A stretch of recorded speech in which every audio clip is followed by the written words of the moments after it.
domani è domenica.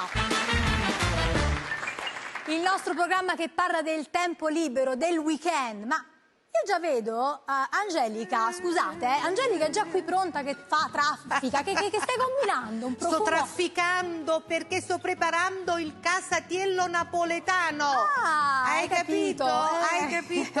E senti, ma è difficile il casatiello? No, non è difficile, dovete seguire bene le istruzioni, preparate tutti gli ingredienti, vi raccomando, e poi si fa con facilità. Iniziamo a mettere le mani in pasta. Cominciamo a mettere le mani in pasta, anche perché insomma... Il segreto, il primo segreto, la farina, metà farina Manitoba e metà farina 00. Aspetta, quindi avete farina, capito ripeti la prima? La Manitoba, che sarebbe una farina più forte, quella che si usa per il babà, e la farina normale.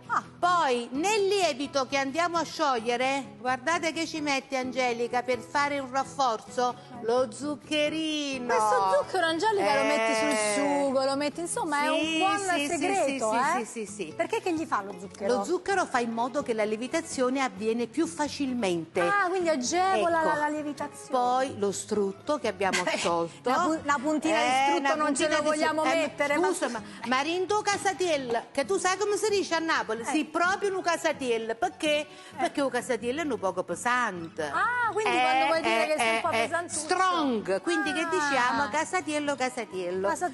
Quindi ho messo il lievito. Un altro segreto vi devo dire: il lievito se lo dovete fare in giornata ce ne vanno 25 grammi, se no fate come faccio io, che sono per le lunghe lievitazioni, 15 grammi e nel frigorifero una notte. Ecco, vabbè, questo per chi ha tempo, per chi ha un po' meno, però hai dato il consiglio. Ho dato il consiglio. Angelica, io ti lascio qui vai, perché ci ritroviamo tra pochino. Io metto le mani in pasta. Già. Ma eccoci, torniamo subito in studio, anzi torniamo da Angelica. Angelica, ma guarda che impasto! Questo è stato 12 ore del frigo. Stamattina l'ho cacciato e guarda che t'ho portato. Guarda. Tutto cicciottoso così, mamma, gonfio, spumoso, ma bellissimo. Ma qual è il segreto per un casatiello proprio con i fiocchi? Allora, abbiamo visto l'impasto. Guarda, io l'ho anche steso qui per poi riempirlo. La prima cosa, i cicoli di maiale. Certo. Guardate che cosa sono i cicoli. Questi sono i cicoli fatti da noi in casa, e incominciamo a metterli.